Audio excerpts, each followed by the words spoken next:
Break के बाद कार्यक्रम में आप सभी का फिर से स्वागत है। और जरा एक बार एल&टी फाइनेंस लेके आइए। आज सुबह से अगर आप देखें, हम नतीजों पर इसका आकलन कर रहे थे, उसके बाद एक स्ट्रॉन्ग ओपनिंग हुई।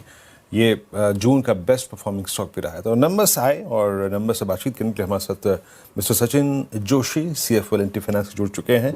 नंबर्स आपकी स्क्रीन पर रखूंगा एक बार, और आपकी स्क्रीन पर नेट प्रॉफिट जो है करीब करीब 28.7% बढ़कर करीब 902 करोड़ रुपए रहा। रेवेन्यू में करीब 25% का इजाफा 4894 करोड़ रुपए।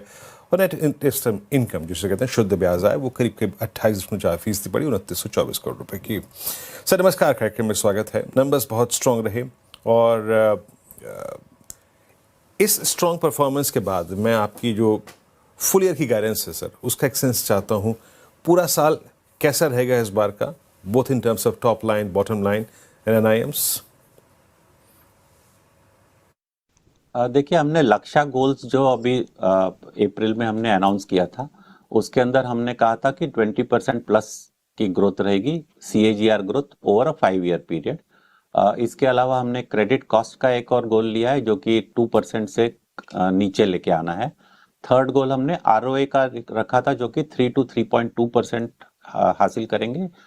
इसके अलावा ROE का पहली बार हमने टारगेट लिया है कि हम 16 to 18% पे पहुंचेंगे। अब ये गोल्स जो हैं ये 5 साल के गोल्स हैं। जरूरी नहीं है कि हर क्वार्टर में हम यही नंबर्स देंगे, क्योंकि ये नंबर्स पे हमें पहुंचना है और वहां स्टेबलाइज होना है।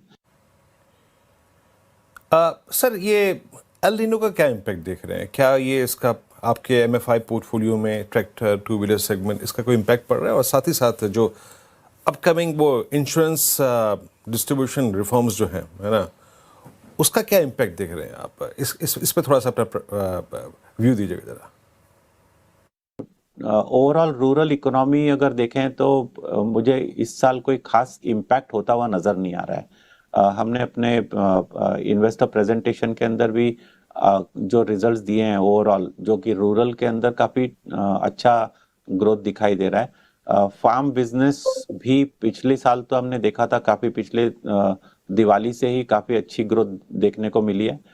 इस क्वार्टर में भी हमने करीब करीब 11% ग्रोथ दी है फार्म बिजनेस में। अप्रैल में जून खास करके फार्म बिजनेस के लिए इतना फोकस्ड पीरियड नहीं होता है। जैसे ही बारिश शुरू हो जाती है, थोड़ी सी डिले हुई है इस बार, तो आपको दिखेगा कि सेकेंड क्वार्टर में थोड़ा इम्प्रूवमेंट आएगा फार्म बिजनेस के अंदर भी। तो ओवरऑल मुझे ठीक ठाक ही लग रहा है, कोई ऐसी रिस्क नजर नहीं आ रही यहाँ पर। सर ये आपका जो AI इन्वेस्टमेंट्स है, या फिर आप AI पे कितना फोकस कर रहे हैं, लाइक साइक्लोपस और प्राइवेट क्लाउड्स, और इसका क्या इम्पैक्ट देख रहे हैं आप? देखिए, सबसे पहले एक हाईलाइट करूंगा कि हम जो भी इन्वेस्टमेंट्स कर रहे हैं वो फोकस्ड इन्वेस्टमेंट्स हैं, जहां पे हम लोग यूज केस देखते हैं कि जो भी इन्वेस्ट करेंगे उसमें से रिटर्न कहां से आएगा। इसलिए साइक्लॉप्स और नॉस्ट्रेडामस, ये 2 प्रोजेक्ट हमने शुरू किए थे। साइक्लॉप्स के तो ऑलरेडी रिजल्ट्स आप देख रहे हैं।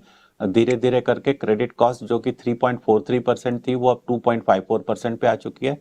और हमारा प्लान है कि एग्जिट FY27 तक हम लोग 2.20% पे हम क्लोज करें। यही हमारा हम कोशिश इसी की कर रहे हैं, और आगे चल के इसे 2% के बिलो लाना है। तो जहां पे इन्वेस्ट करो, अगर आपको रिटर्न मिलेगा तो, और जल्दी रिटर्न मिलना चाहिए, ऐसा नहीं है कि आप करोड़ों रुपए लगा रहे हैं और आपको रिटर्न नहीं मिल रहा है। इसके अलावा नॉस्ट्रेडामस प्रोजेक्ट जो है वो भी हमें काफी अर्ली वार्निंग सिग्नल्स के लिए काम आ रहा है। हमने फिलहाल तो टू व्हीलर और PL में, पर्सनल लोन्स में इम्प्लीमेंट किया है। आगे चलते हुए हम लोग रूरल बिजनेस फाइनेंस और SME बिजनेस के लिए भी इम्प्लीमेंट करेंगे। टोटल हमने करीब करीब 110 करोड़ इम्प्लीमेंट किया, स्पेंड किए हैं अभी तक ये सारे टूल्स बनाने के लिए। श्री सचिन जी, बहुत बहुत शुक्रिया, आप इस कार्यक्रम में शामिल हुए। नंबर्स और अपने फ्यूचर गाइडेंस को आपने शेयर किया हमारे साथ। बहुत बहुत शुक्रिया and best of luck for the next quarter from entire CNBC आवाज टीम। एक ब्रेक के बाद